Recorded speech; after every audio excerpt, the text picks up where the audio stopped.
Hello flosstube, it's the third Sunday of the month, so this is Dreamingstitcher back again to give you an update on my cross-stitching progress for all the folks out there who are interested in cross-stitching. My computer did a Windows 10 update last night, and I don't know how well this is going to work today. I really wish they would stop updating. I can't begin to tell you how much I hate it when they mess with things. But here I am, and hopefully things will go smoothly. I have in mind what I want to talk about. I didn't bring notes, so this may be a little confused, and we'll see how it goes. So I have been doing some stitching, and I have been making plans and working on some things, kitting some things up. Got a few things by mail order that I needed to work on my projects with. I've kind of got it all piled up here, and we will just see what we see. I think my idea was to start in order of projects on which I got the least done and kind of work my way up. It won't be in perfect order that way, but it's something like that.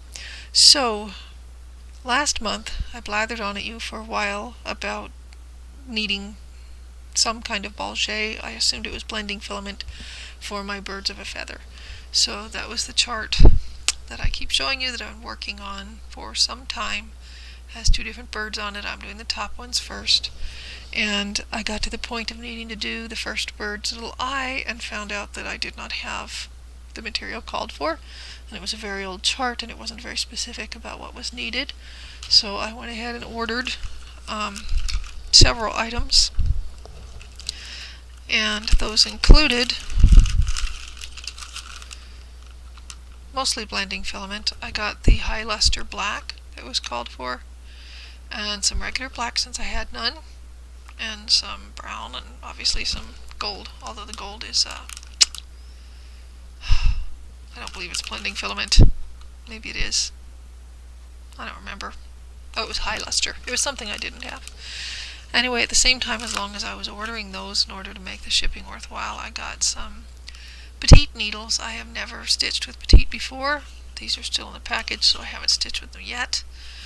I can't tell that they're really significantly different in size than the ones I already have. Yes, they are different, but not significantly different, so I don't know if they're worth the effort or not. I guess I'll find out when I try to stitch with them. I do try to conserve thread because I do a lot of kits. I do many charts as well, but when you're doing kits, as I'm sure many of you know, they don't always provide you with enough floss thread, so you have to be pretty careful what you're doing to be sure you don't run out. Anyway, I went ahead and did my bird's eye. There he is. He has a lovely black eye now. I went ahead and did it with 6 strands. I told you last month I wasn't sure what it was they wanted me to do. Whether they wanted 2 threads or more than that. I did not want to put 6 into the needle. I mean, blending filament is annoying enough anyway without trying to get 6 strands in there. And I did not have the next bird ready to have his eye done. I didn't have the next chart ready for its blending filament.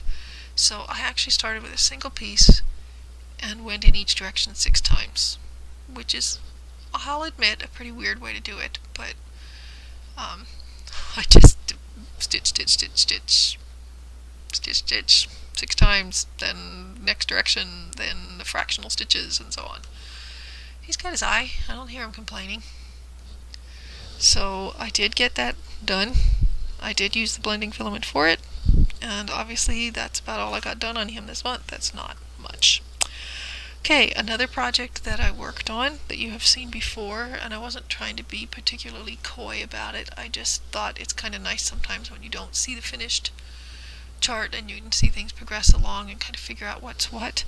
This is actually a project called Floral Splendor. It's an artiste kit. I did show it to you some weeks ago, months ago, when I showed things I might be working on in the future, and last month I showed you I had a leaf.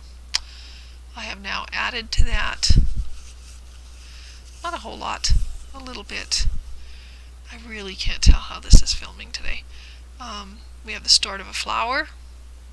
We have, what do you think that's going to be? It's a nest. Okay, and some of the dark spots in it actually are thread.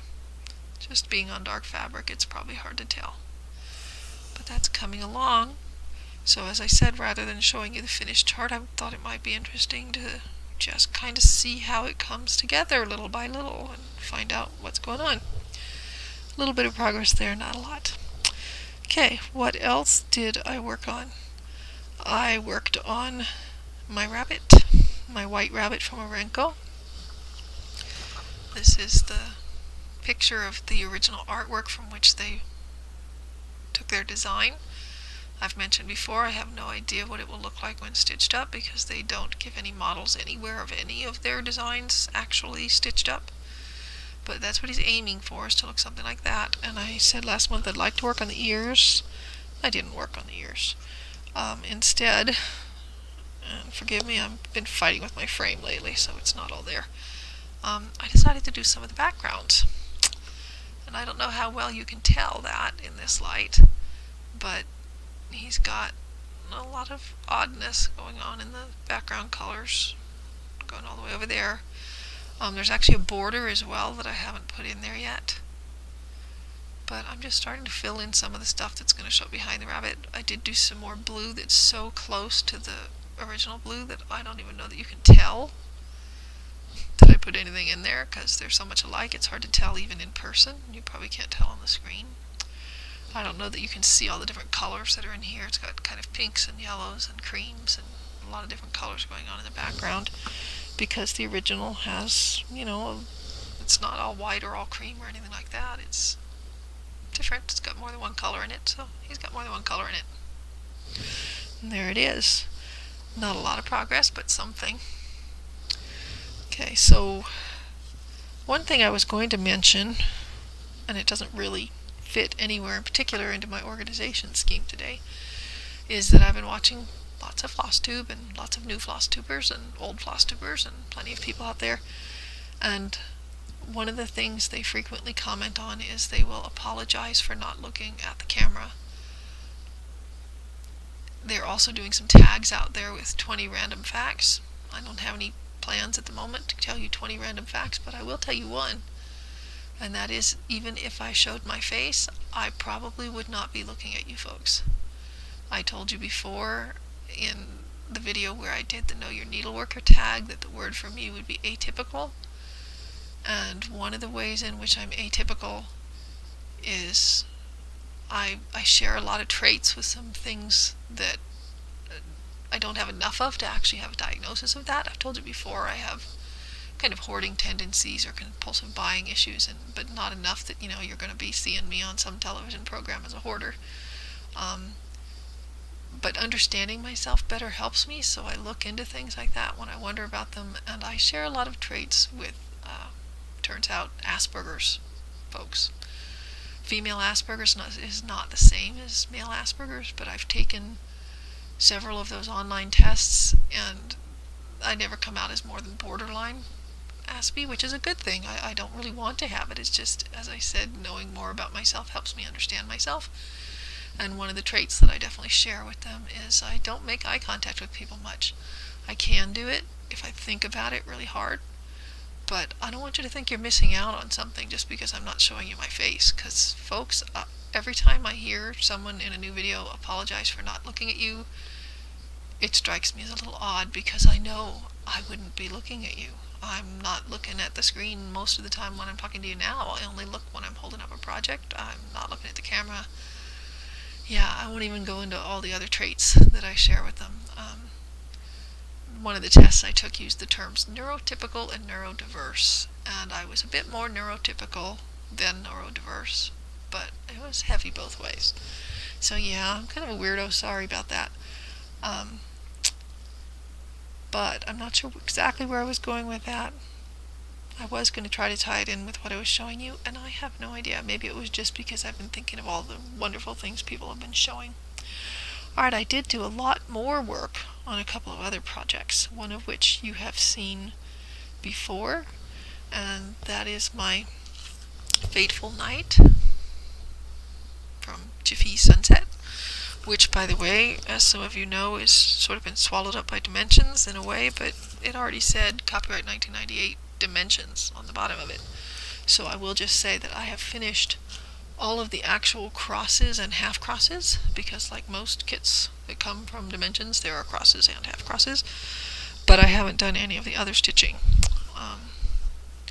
It's got, in addition to single strand half cross and 2-strand half cross and 2-strand full cross and 3-strand full cross, this is all an 18 count white Aida cloth that came with the kit. It also calls for 4 different colors of backstitching. I have not put in any of that yet, and no less than 3 different colors of French knots, some of which are very plentiful. I have not put in any of those yet, and some couching. So there's a whole lot going on that's not here yet. But this is the actual design. You can see I finished out all these folks on the dock. Last time I was partway down the ship itself. Since then I've added in all of the water, all of the pier, all of these folks. So it's grown quite a bit, considering, in relation to itself, the proportion that was previously finished and the proportion that's done now. But it's got a lot more to go. A lot more stitching of all sorts that need to happen there. I had meant to tell you more about the fabrics and things on the other projects, because some of you all seem to be interested in that. So let me back up just briefly. This is on, I think, antique white or ivory 14 count Aida cloth, because the project recommended that. It said designed for 14 count fabric, suggested ivory, beige, or white. This one that I showed you is being worked on the fabric from the kit. It's obviously black. It's Aida. It's fine to work on as far as the feel of the material and everything. I have no issues with it. But I bring that up in part because I do have an issue with something I was kitting up and fabric for it. These birds I've showed you before are, I believe, on 16 count light oatmeal Aida. Okay, so fabric. I've got fabric stories today. I have several fabric stories today, but I'm going to show you one more project that I'm working on first. This one I had showed you again several months ago when I talked about things that I might be stitching. It's this little kit called Bless the Animals. It was a markdown at the craft store, Artiste brand, obviously. You can see there what they're going to look like when they're finished. And I picked them up and started working on them. Stray thread, sorry. There we go. We're about, third of the way through. There's a lot of back stitching still missing there. The monkey's ears are not filled in. There's a lot going on, but you're down there to about just the top edge of the tiger's head. So quite a bit still to go on that, on the cloth that came with the kit. And as I said, I have no issues with that cloth. I have some issues with some other cloth. I was a bad girl. I went to the store because I was looking for some fabric. I got a piece at one of our crafting stores, and what I got was this. I needed 16 count. I needed 16 count because of the size of the piece I wanted to do. You can see that says it's a 15 by 18 piece. And the project I wanted to kit up, I don't believe I showed this to you before, but it's an old cross my heart chart, and I really want to start this shortly because I've had it forever. I want to do the gazebo, and both of their models are stitched on white, and I have loads of Aida around, but not white 16 count, because for the size they gave, they had their models on either 16 or 28 count Jobelin. I don't have 28 count Jobelin, but the 16 count, I looked at their measurements and thought that would be perfect on 15 by 18, which is a standard cut for Aida cloth. So I wanted to find some. I had none in my stash, none that was white. So I went and bought that stuff, and I forgot when I bought it my experience with the tribal rhino and how horrible the Aida from MCG is. So I got this, and when I bought it in its little wrapper, I spent a lot of time crunching it up, thinking I could soften it up and everything. And then I remembered the problem with this horrible, stiff, disgusting stuff is that when you put a needle through it, as I told you on my tribal rhino, the holes don't spring back into place. This stuff is stiff as all get out. It's wretched to work with. And I thought, do I really want to do that project on it? I went ahead and got all the floss. Actually, I had most of the floss. I told you I've had that design a long time. I bought all the floss for it long ago, and some of it has been used on other projects. But I have some that's, left on bobbins. I had a lot that was in my stash. I went and picked up more of whatever I didn't have. I made sure I had all the colors that I need now, because I really wanted to do it. But I had to order the fabric. I've ordered it online because I don't think I can work with this piece of garbage. I could try, but I ordered some. But I told you I did a very, very bad thing. I went shopping for this fabric, and while I was shopping for the fabric, I saw things. I saw things that hadn't been there before, because I tried one craft store and got that, and I tried the other craft store thinking maybe they've got something else. They didn't, but they did have something that I thought was just right up my alley. Yes, there's a lot of glare, sorry. It's this unicorn kit. This is my kind of thing. I don't know if I told you that before. This is really quite my kind of thing. Now, there's a major problem with this unicorn that I'll get to in a moment. But yeah, I raced home for a coupon and bought that sucker. And I also have a black and white printer that I almost never break out or do anything with. But I haven't used up my newspaper coupon. The next day I printed out a real coupon because this was hanging next to the unicorn. And I fell in love with it too. I've told you I like pears. Yeah, I fell in love with that as well. So I got those two kits. And that was not the only part of my naughtiness. But I do want to tell you something about the unicorn. I'm not going to stitch him up right away, but getting him reminded me that I had another design that I've had a long time. A very long time. And it can be used for either cross-stitching or needlepoint. It's a full color chart called Perfect Color Chart of this section. They call it Clooney Tapestry. It's not really, but it's something like it. And you see there's unicorns and things there. And I thought, why haven't I ever stitched that? Why? So while I was getting all the floss for the Secret Garden gazebo, I went and got all the floss for the Clooney Tapestry too. So I have the Clooney Tapestry ready to go. I have the Secret Garden ready to go, gazebo, if I ever get the fabric that goes with it. I have the unicorn, but there is a major problem with this unicorn. You may or may not remember me complaining about a bird kit I did before where I didn't like the way they'd done up the eye. That eye on this thing is anatomically bizarre. I don't know when I've seen a creature with an eye like that, except maybe, on a horseshoe crab, where it's on the top of his head. That is completely wrong. That is completely warped.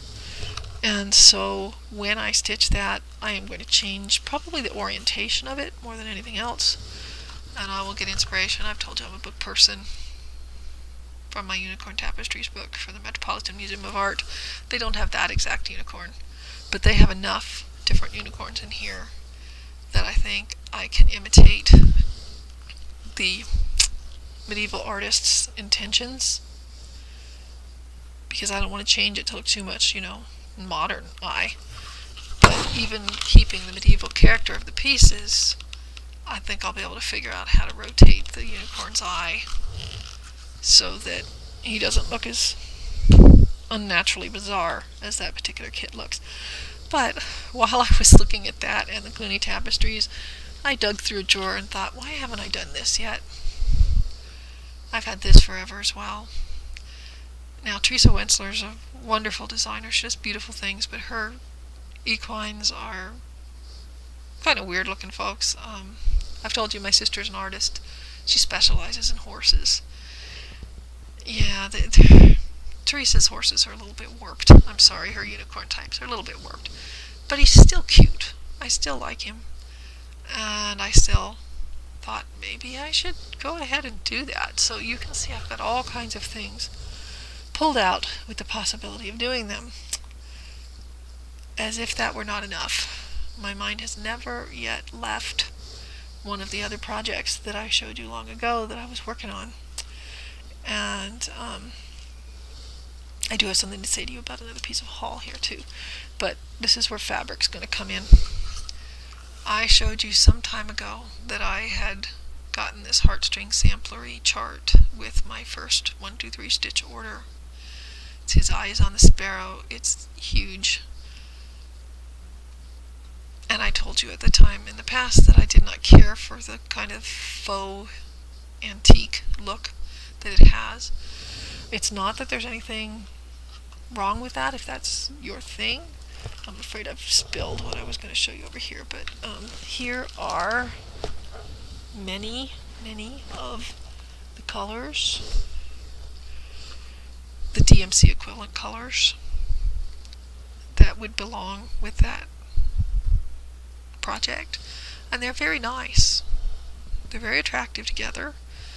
That would be a pretty chart. They did theirs on doubloon, and that would be very attractive, but I told you I don't want that.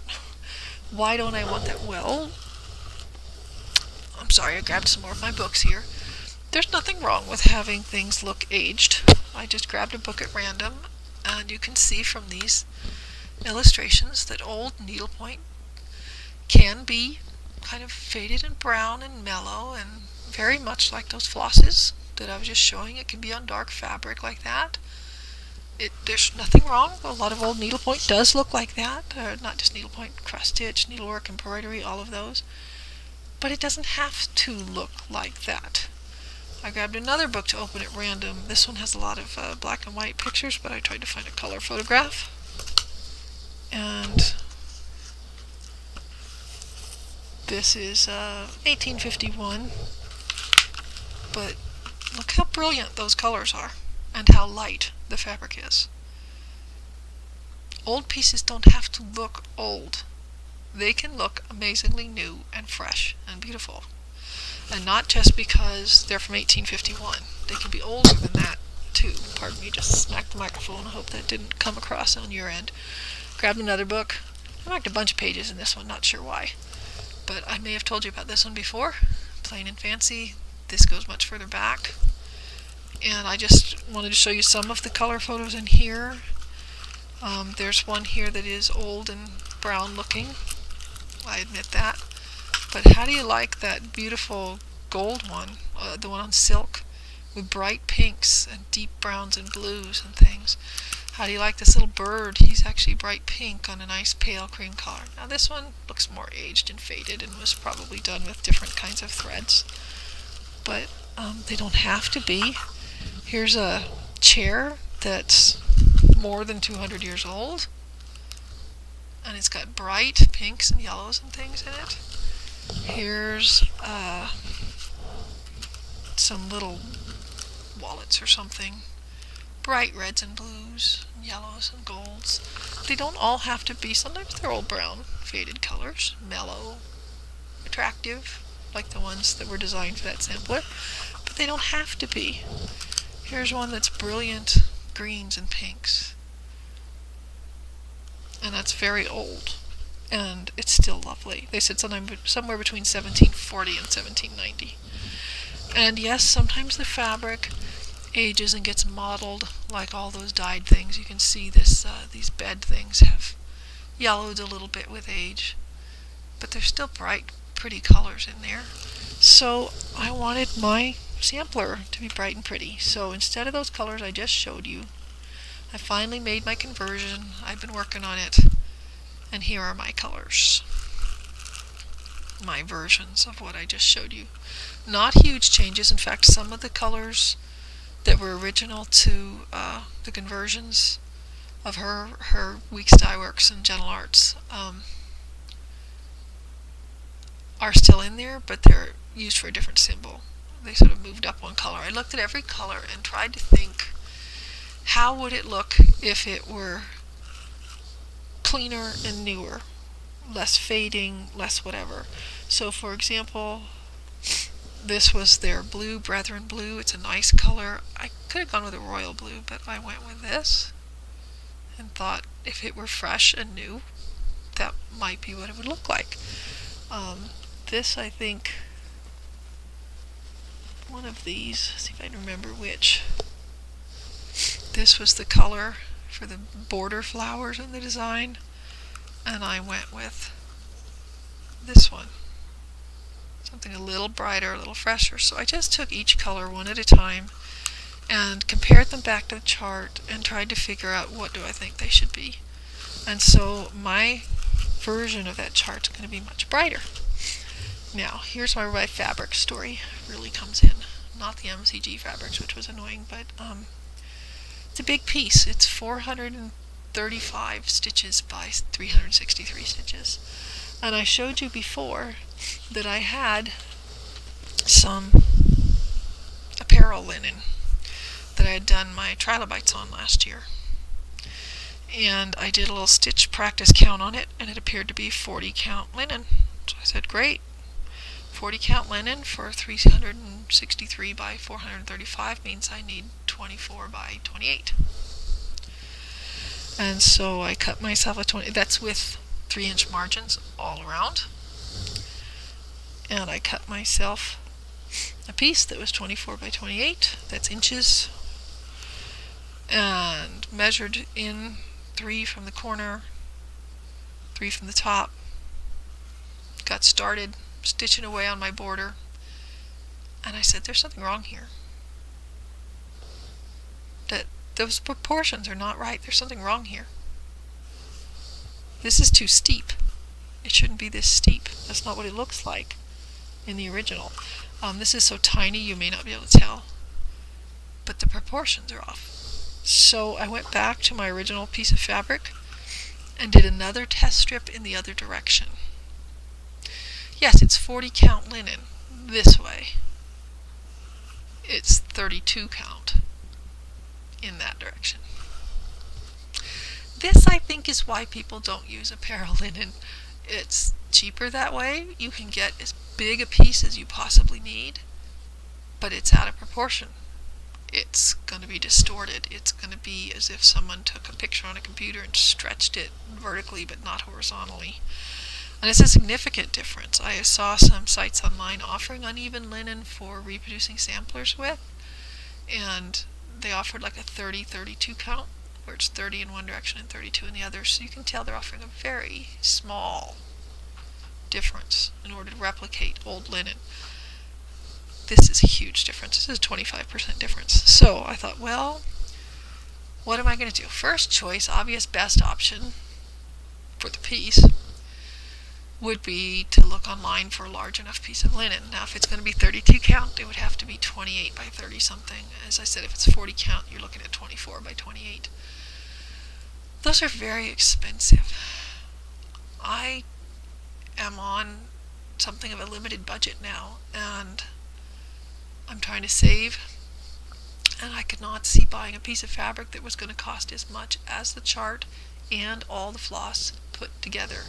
And it took me a while to get this floss together. I was running around back and forth to the different stores trying out different colors, using my color guide to try to match things up.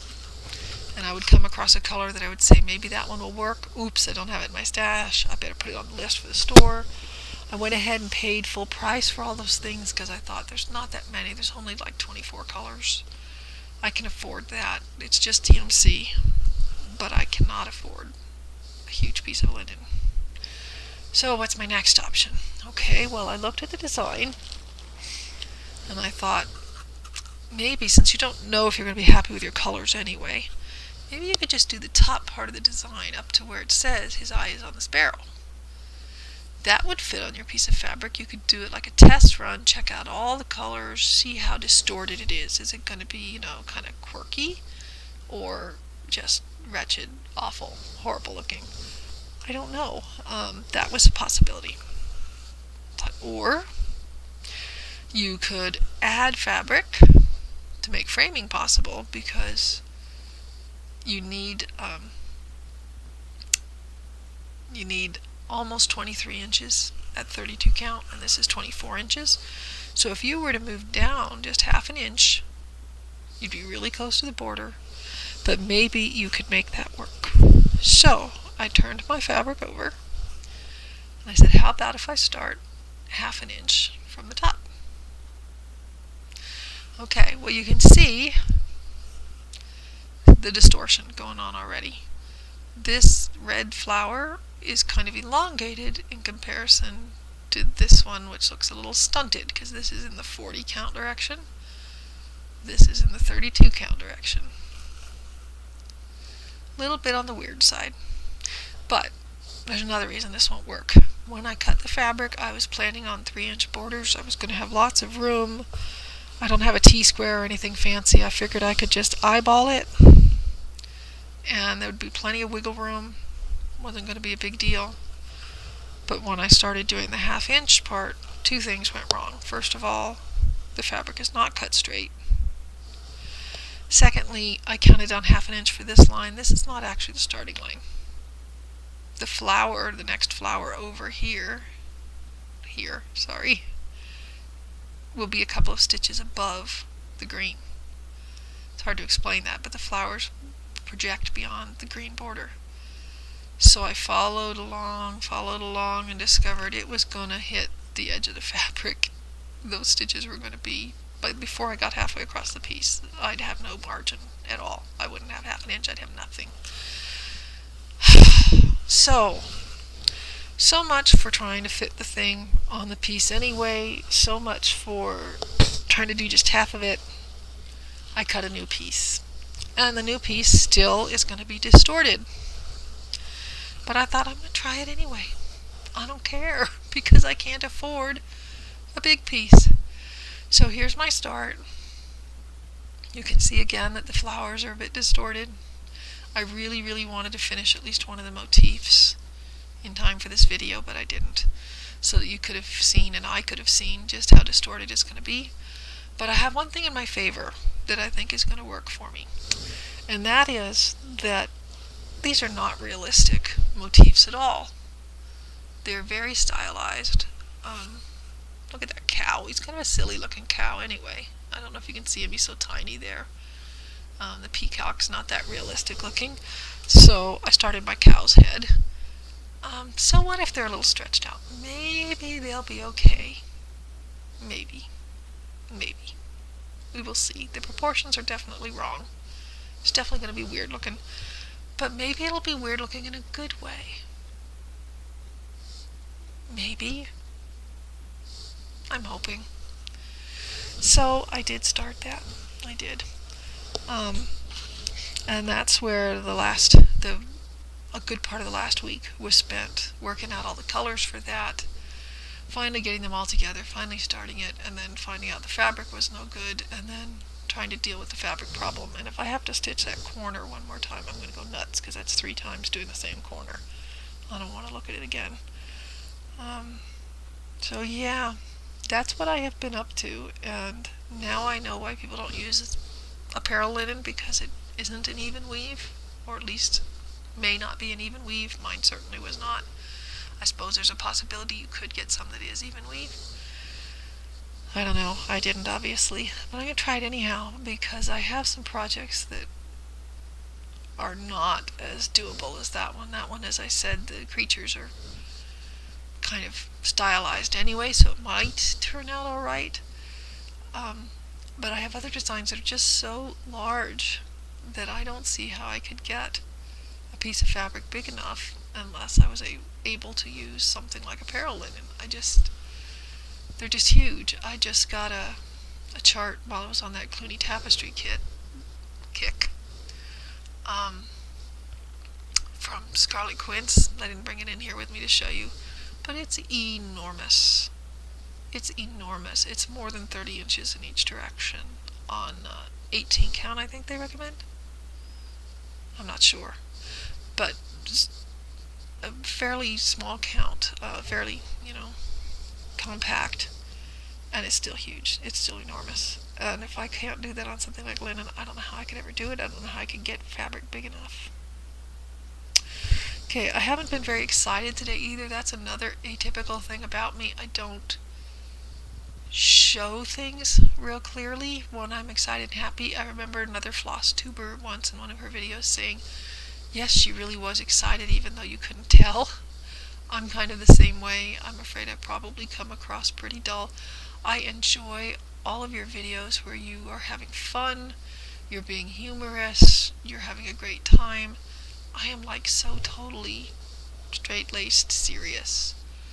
That's another Aspie sort of a thing, actually, I think. It isn't intentional, it's just me. Sorry, I think I just jiggled your computer. So I apologize that I'm not more fun. It isn't that I'm not fun on the inside, it just doesn't show. I did want to show you one more thing that had to do with haul, besides the filament and all that floss that I was kitting things up with, and the kits that I should not have bought but did anyway. I do have one more thing to show, and that is for anyone who's interested. This came from China, and I have ordered there before. And again, I'm not going to tell you a whole lot of random facts about me, but another tag you have out there asks questions about your cross-stitch style and asks about things like needle threading and wants to know if you lick your floss or not. I avoid being a floss licker when at all possible. I wash my hands thoroughly before handling my projects.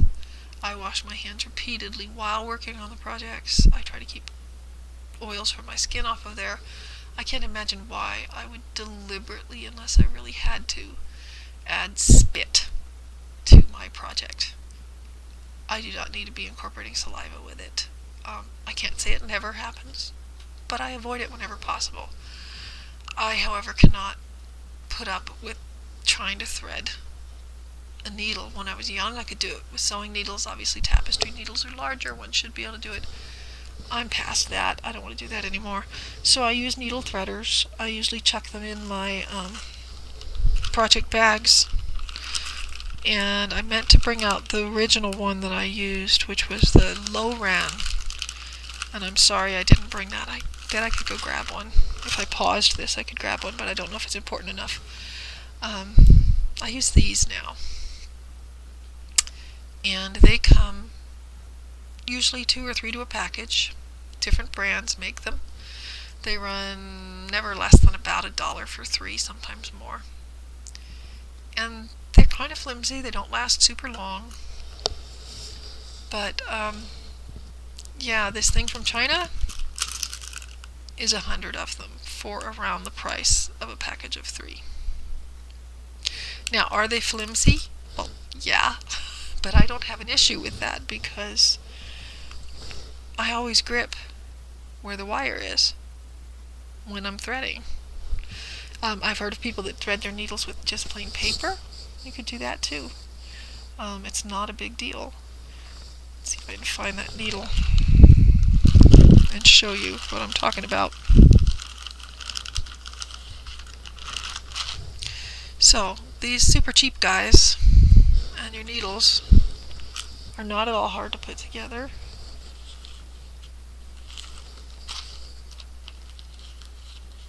Here's some thread. The eye is, of course, gigantic. It's a tapestry needle. You put your little wire through there. You grab however many threads you want. You put them through the loop. And I always just grip where the wire meets the body and pull through so that it's not coming apart all the time. Do they fall apart after a little while? Sure. That's why you buy them by the 100. But it's threaded in no time at all. I'm happy. I'm not fighting with it. I'm not spitting on it. I'm not fiddling around with a little piece of paper, although you can do it with a piece of paper if you want. I do have to caution you if you decide to get these. They are not as well shaped in the wire. Maybe if I put something behind them you can tell better. I don't know. As the ones that come in the packages of 2 or 3. So if you want to use these with a regular sewing needle or an what were some of the other needles I used? Not an embroidery needle. Yeah, crewel needles, embroidery needles, things like that. Then you may have to pinch the wire a little bit with your fingers to get it to be the shape you want. But it's possible to pinch them into shape, make them narrower. so that they'll go through the eye. The way they're made, I don't know if you can see that, the wire does just go through a small bit of metal, and that's why they come apart so easily. They don't last long, but they last long enough. They really do.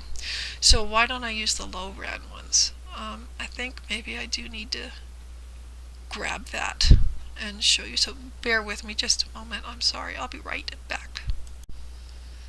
There, I'll bet you didn't even miss me, did you? This is the kind of threader I'm talking about. I said low ran, but this is another brand. My low ran one is apparently with my needlepoint materials right now, because I still use the wide end for needlepoint yarns. But I had been using one in my initial cross stitching years ago with the narrow end for threading needles, and it works very easily. But here's the problem.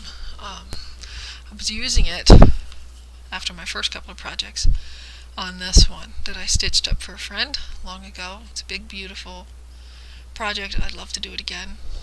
I do still have some leftover flosses, but the problem is I did run out of one color when I was doing it. There's not enough here to do another whole project, and I tried to work out the conversions to DMC, and some of the colors are identical. What I mean is, they might have two different shades of orange that are two different shades of orange in here, but they both convert to a single color of DMC, and that's no good. So I actually purchased another copy of this kit from eBay last year so that I can stitch it again. But anyway, I did this years ago, and I was using that needle threader, and like all Dimensions kits, it sometimes calls for 2 threads, 3 threads, 4 threads. I think this one called for up to 5 threads at a time, if I haven't forgotten. And that's a lot of threads to be sticking through any needle. So when you are pulling this metal hook through the eye of the needle, it builds up a lot of friction, especially if you have, like this is 2 threads, but if you're using 3, 4, 5 threads and repeatedly drawing it through the needle with this, I kept finding myself cutting the threads with the threader. Just a few times, but enough times to be annoying that you're drawing it through and the thread is just completely sliced because of how tight the fit is. Also, either because of the repeated use of the threader or my habit of sticking the needle in my teeth when I'm in between things, in spite of what I said about not wanting spit in my projects, I do tend to hold the needles in my teeth, I admit it. I wipe them off before I put them back in the fabric, but either that or the drawing things through, I ended up breaking the needle. I had never had that happen before or since, but the needle that came with the kit, it wore right through the eye, and I think it had something to do with the friction from the threader. So I do recommend this kind of threader for things like the needlepoint, but not so much for the cross stitch if you're going to do things like Dimensions kits where where it's a really tight fit. For that, I love these. These were my haul, and I was going to say something about the haul. I got 100 of these. Sorry, just jiggled the computer again. Last year or the year before, and I ordered them through Amazon, and they're coming from China, so they took a long time, but they did come, and I was happy with them. And then some months later, I thought, I've still got plenty, but they keep showing up on the screen as, do you want to buy again? So I thought, yeah, why not? Why not throw some in? So I tried to order again, and it came up with a different seller, and I thought, well, why do they say buy again when it's a different seller? I realize it's the same kind of item, but this is a different seller, and they're newly launched, and I don't know anything about them. I'll go ahead and try, but I don't know about this. So I tried, and the 6 or 8 weeks, whatever, passed. No needle threaders. They just didn't show up. They never showed up. And in the meantime, that newly launched seller had a lot more people dealing with them, and all these complaints. Never got my stuff, never got my stuff, never got my stuff. And I thought, great, that was just, what a waste. So I contacted Amazon, and they refunded my $1.29 or whatever it was for 100 needle threaders. And I thought, well, I learned my lesson. I am not ordering again unless I know the seller. And then recently, they popped up again as, do you want to order again? And I looked at the seller name, and I thought, is that the same seller I used before? It either is the same seller or another one that was doing business back then, because I recognize this name. This is not that one that, chipped me and never sent me anything. So I went ahead and ordered, and they came. So if you are interested in needle threaders and are worried about ordering these ones from China, depending on your seller, this one isn't really telling me the name of the seller, but the one I got it from was good. They were a good deal, and they came. Took weeks, but they came, and I'm happy, and I have enough needle threaders to last me forever now. So that is my update for June. A lot of stuff has been going on. I've been really stressed a lot lately. I told you before I'm not going to try to drag any of that into these videos, but if I sound less than excited, it isn't just my strange personality. It's probably that too. But I'm still looking for lovely things out there in spite of all the terrible things that we all know happen all the time. It's easy to get sad and add to your sadness by thinking about how unjust things are and how tragic and how terrible. And I like to think about the happy things too. So there are beautiful things out there. That's the only reason I keep bringing them up, is because I need to remind myself of that. You're probably all fine without me reminding you every time. But I am very happy to, in my case, usually look at things out in the world. I was watching 3 of my yard bunnies nibbling grass this morning, and that was a nice thing. So I'll try to be cheerful, and I hope you all find beautiful things out there too. And I will watch this video and see whether it's too incredibly boring and disorganized and rambly, but hopefully it was tolerable for you. And plans for next month? Well, I just showed you all that stuff I kitted up. I'm going to keep working on what I already had. I will try probably to, do some of the other stitches here on the Titanic, Fateful Night. I will continue working on my other projects as whatever calls to me. I don't do a rotation, so it could be my birds, it could be my rabbit, it could be like that Bless the Animals that just made me get it out and start stitching. It could be more work on his eyes on the sparrow, because I really am curious to see how distorted that stuff's going to look. So it may call to me and make me do some more stitching just so I can see how bad it's going to be. Shouldn't every project look like it came through a funhouse mirror? That's what they're supposed to look like, isn't it? Maybe. I'm sure I could convince somebody of that if I tried hard enough. If they complain about what mine looks like when it's done. Yeah. I could be working on... I ordered material. I won't spring for huge expensive piece of linen, but I did order the color needed for this bumblebee. I showed him to you before. I showed this wonderful book to you before. I really like this stuff in here. I made sure that I'm going to have the color that would be needed for this, because I've always wanted to do it. I'm kind of in one of those moods where I'm saying, what have I always wanted to do? Not just what do I have that's new, but things like the gazebo from the Secret Garden. What do I have that I've always wanted to do? And so that's what I'm kitting up. And whether I'll start them soon or not, I don't know. But I hope that you found something in this video worth watching. I hope that you will join me next month. Thank you so much for watching. Thank you for subscribing.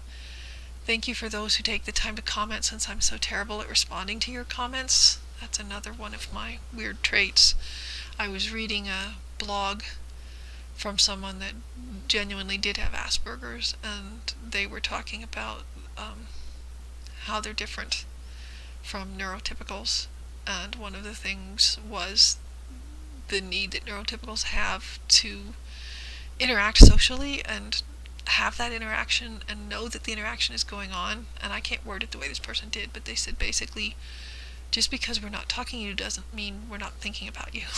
Just because we're not picking up the phone and calling doesn't mean you're not on our minds. And that's one of the traits that I share with that blogger, at least, where I appreciate your comments. I think about them. I think about you all. I think about what you go through when you tell us some of the personal things in your videos that, really make our heart go out to you. The happy news, the sad news, all of that. but I may not comment and I may not respond to your comments, and it doesn't mean I'm not thinking of you. I'm just not typical, folks. I'm sorry. I'm not sure why I decided to share all that with you this month, but it's me. Anyway, thank you for watching. I've blathered on long enough. I will see you next month, I hope. Or at least you'll see me. Bye-bye.